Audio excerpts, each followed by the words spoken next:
Still on the foreign scene, member states of the United Nations have adopted the Pact for the Future at the 79th session of the UN General Assembly in New York. In Nigeria, the Institute for Peace and Conflict Resolution, IPCR, in collaboration with OSPRE and United Nations, has convened a high-level stakeholders dialogue to discuss how the country can fulfill its commitments under the Pact.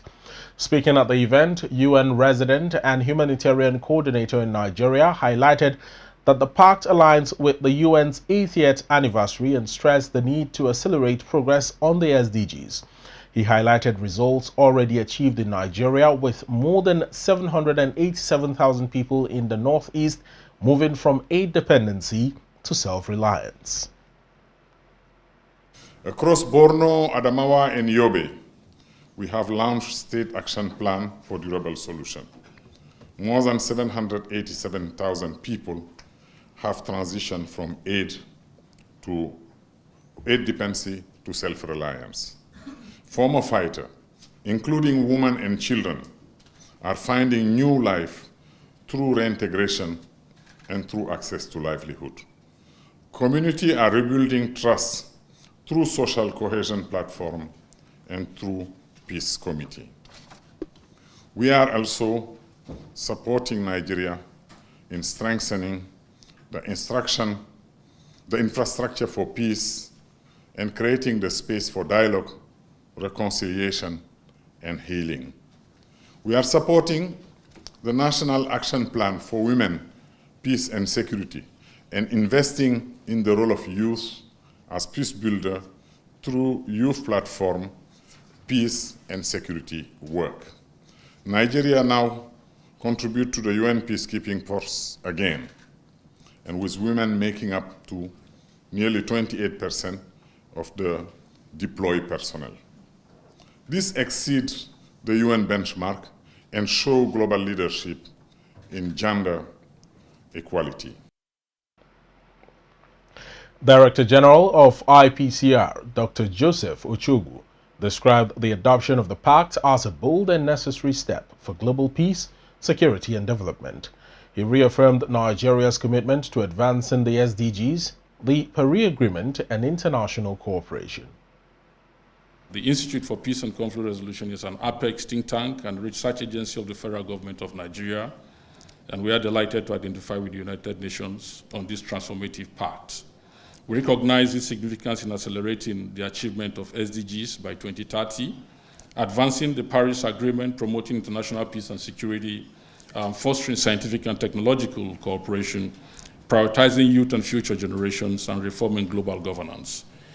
The Pact's two annexes, the Global Digital Compact and the Declaration on Future Generations, further highlights the critical roles of digital cooperation, artificial intelligence, youth inclusion in state building, and the pursuit of a peaceful, sustainable, and progressive future. We reaffirm our commitment to supporting the full implementation of the Pact, in line with Nigerian submissions at the Summit of the Future on 23rd September 2024. The contributions of Nigeria's delegation, led by Honorable Minister of Defense, His Excellency Mohammed Badaru Abubakar, were particularly noteworthy. Nigeria reiterated its dedication to strengthening multilateral institutions, promoting global peace and security, and leveraging technology for improved governance and socio-economic development. The Institute for Peace and Conflict Resolution will continue to deploy non-kinetic peace-building strategies and foster strategic collaboration to support the multilateral support the UN system is also providing for us, as well as other bilateral institutions, that are helping us to do our work. Former Chief of Staff to the President, Professor Ibrahim Gambari, serving as special guest of honor, called for the domestication of the Pact through 4 strategic lenses, urging the UN to strengthen its role as a war prevention mechanism. If you recall, in the charter, I say, we, the peoples of the United Nations, in the preamble, determined to save succeeding generations from the scourge of war, which twice in the lifetime of the founding fathers brought untold sorrows to mankind. I'm quoting. So actually, we have to remind ourselves, the UN it was supposed to be a war prevention mechanism, and failing which, to stop the fight if wars could not be prevented. So how do we return to the vision of the founding fathers of that organization. And that is why peace and security pillar is very critical. But that's just one pillar, because we have three main pillars of the organization: peace and security, one; social and economic development, two; and human rights and humanitarian services. So that at 80, the UN relevance, and you know, UN must continue to be relevant, because if the UN is not relevant, we are not relevant. Delivering the keynote on security sector reforms, General Martin Luther Agwe emphasized the need for a national rollout plan, adequate budgetary allocation, and the establishment of interministerial peace and security coordinating units, with the federal government leading policy implementation. The federal government should take the lead as expected.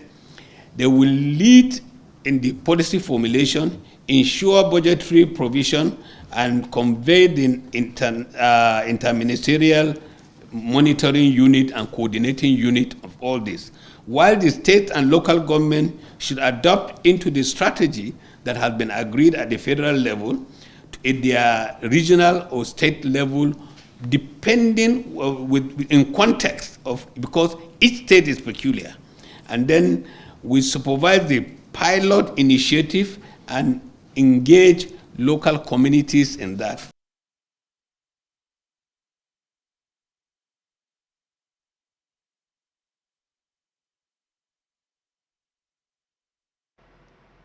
Our diplomatic correspondent, Amma Marcus, reports that the dialogue brought together government officials, civil society, academia, women's groups, youth representatives, religious and community leaders. Discussions focused on security sector reforms, women and youth in peace building, climate-related security risks, and Nigeria's roadmap toward achieving Sustainable Development Goal 16 and the 2030 Agenda.